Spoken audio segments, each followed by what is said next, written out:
नमस्कार, बहुत स्वागत है आपका। आप देख रहे हैं जी मध्य प्रदेश छत्तीसगढ़। आपके साथ मैं हूं सोनाली सिंह। मध्य प्रदेश में ओबीसी के लिए 27% आरक्षण देने के लिए लाए गए 2019 के कानून पर अमल सुनिश्चित करने को लेकर दाखिल याचिकाओं को सुप्रीम कोर्ट ने वापस हाईकोर्ट भेज दिया है। सुप्रीम कोर्ट ने कहा कि मध्य प्रदेश हाईकोर्ट इस पर फैसला ले। मध्य प्रदेश लोक सेवा आयोग के कुछ कैंडिडेट की ओर से दायर याचिका में कहा गया है कि कानून पर कोर्ट की ओर से रोक न होने के बावजूद राज्य लोक सेवा आयोग ने पिछले सालों में निकाली गई वैकेंसी में से 13% पदों को होल्ड कर रखा है। याचिका में मांग की गई है कि उन पदों पर कानून के मुताबिक यानी कि 27% ओबीसी आरक्षण के साथ भर्ती की जाए।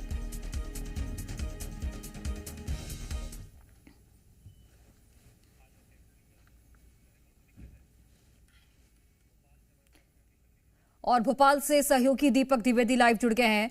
दीपक, एमपी हाईकोर्ट खुद ले फैसला सुप्रीम कोर्ट की ओर से ये कहा गया है और जो सुनवाई होनी थी उसे वापस हाईकोर्ट भेज दिया गया है। फिलहाल क्या जानकारी इस पूरे मुद्दे को लेकर?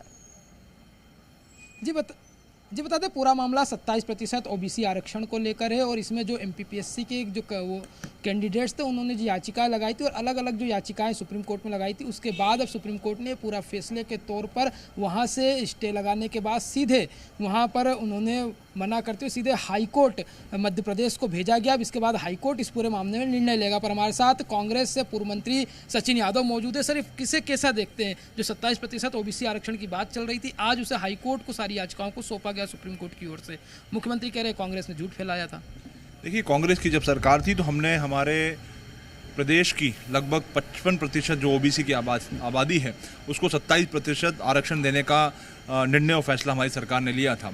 और आज जिस प्रकार से लगातार भारतीय जनता पार्टी की सरकार के दौरान हमारे ओबीसी वर्ग के अधिकारों को आज जो लगातार हनन करने का काम किया जा रहा है, ओबीसी वर्ग को जो 27% आरक्षण है उसका लाभ से वंचित रखने का काम कर रहा है, उसका परिणाम ये है कि आज लगभग 10,000 पदों को 13% नियम के तहत जो है उनको होल्ड करके रखा हुआ है और जिससे लगभग 1 लाख ओबीसी के जो छात्र छात्राएं हैं वो प्रभावित हो रखे हैं। लेकिन सरकार कहीं ना कहीं ठीक तरीके से प्रभावी तरीके से ओबीसी वर्ग का जो पक्ष है। बीजेपी के प्रवक्ता हितेश वाजपेयी जी हमारे साथ जुड़ गए हैं। सर, बहुत स्वागत है आपका। और 27% ओबीसी आरक्षण पर सुप्रीम आदेश आ गया है और वापस इस पूरे मामले को हाईकोर्ट भेज दिया गया है। किस तरीके से देखते हैं आप इसे? देखिए, ये सारा रायता कांग्रेस का फैलाया हुआ है। कमलनाथ जी की सरकार जो 15 महीने बीच में आ गई थी, उन्होंने बहुत कॉम्प्लिकेटेड तरीके से काम किया है, जिसका उद्देश्य ये था कि काम भी हो जाए और काम ना भी हो, यानी कि क्रेडिट भी ले लें और मामला ऐसा उलझ जाए कि कभी ये काम हो ही नहीं पाए ओबीसी के पक्ष में। उसी को सुलझाने का काम लगातार, चूंकि मामला न्यायालय में है तो न्यायालय के माध्यम से भारतीय जनता पार्टी की सरकार कर रही है और अच्छा फैसला है कि ऑनरेबल सुप्रीम कोर्ट ने हाई कोर्ट को रीडायरेक्ट किया है। विषय पूरा स्वाभाविक है कि चूंकि ये विषय पूरा हाई कोर्ट का है तो हाई कोर्ट इसको सुनकर और इसमें अपना मन बनाएगा। भारतीय जनता पार्टी की सरकार पूर्ण रूप से पिछड़े वर्ग का पक्ष मजबूती से कोर्ट के सामने रखेगी और जो गलतियां कमलनाथ की सरकार ने की थी, त्रुटियां की थी, उसको भी हम दूर करने का प्रयास करेंगे। ठीक है हितेश जी, बने रहिएगा आप। और कांग्रेस से प्रवक्ता हमारी जुड़ गई हैं संगीता शर्मा। संगीता शर्मा जी, आप बताइएगा, जिस तरीके से यहाँ पर बीजेपी की ओर से ये कहा जा रहा है कि कमलनाथ की सरकार में जिस तरीके से 15 महीने में जो कॉम्प्लिकेशंस इस पूरे मुद्दे को लेकर हुआ था, उसी का ये नतीजा है। हेलो संगीता शर्मा जी, जवाब आवाज मिल रही है मेरी? आवाज ब्रेक हो रही मैम, आप फिर से बोलिए क्वेश्चन।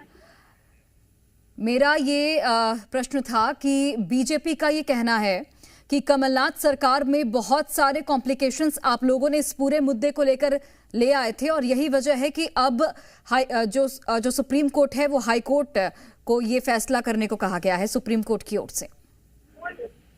देखिए, ओबीसी आरक्षण को लेकर जो भाजपा सरकार है वो खुद क्रेडिट लेना चाहती थी और इसी कारण कमलनाथ जी की सरकार में जब 27% आरक्षण किया तो इंटरनल विरोध करने का काम तो भारतीय जनता पार्टी की सरकार ने किया था।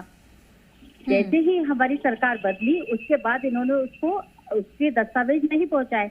यदि हमारी सरकार बच रहती तो हम 27% आरक्षण करवा कर रहते। भारतीय जनता पार्टी की सरकार ने उसको पूरा उलझा कर रख दिया और अब खुद क्रेडिट लेने के लिए इस तरीके के बयान दे रहे हैं।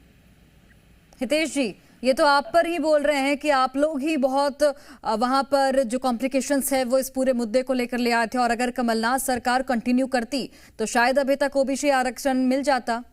देखिए, मैं दूध का दूध और पानी का पानी कर देता हूँ। पहली चीज तो ये गैर तथ्यात्मक है या तथ्यात्मक रूप से असत्य है, क्योंकि एकमत होकर विधानसभा ने इस प्रस्ताव को पारित किया था।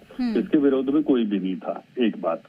दूसरी बात, चूंकि सरकार इनकी थी तो प्रस्ताव को तथ्यात्मक रूप से तैयार कराना, विधेयक को ठीक रूप से तैयार कराना, उसमें सर्वे का आधार लेना, जितनी भी कोर्ट अभी मांगे कर रही है ना, उसके पीछे की ये भी होना चाहिए, वो भी होना चाहिए, ये सब करने का काम ही कमलनाथ जी का था। इसीलिए हमारा उनके ऊपर आरोप है कि उन्होंने इसको कमजोर बनाया, इसको इन्होंने तथ्यपरक नहीं बनाया, जिसके कारण गुण दोषों के आधार पर वो बार बार रिजेक्ट होता रहा, क्योंकि इनकी मंशा ही नहीं थी कि पिछड़े वर्ग को इसका लाभ मिले।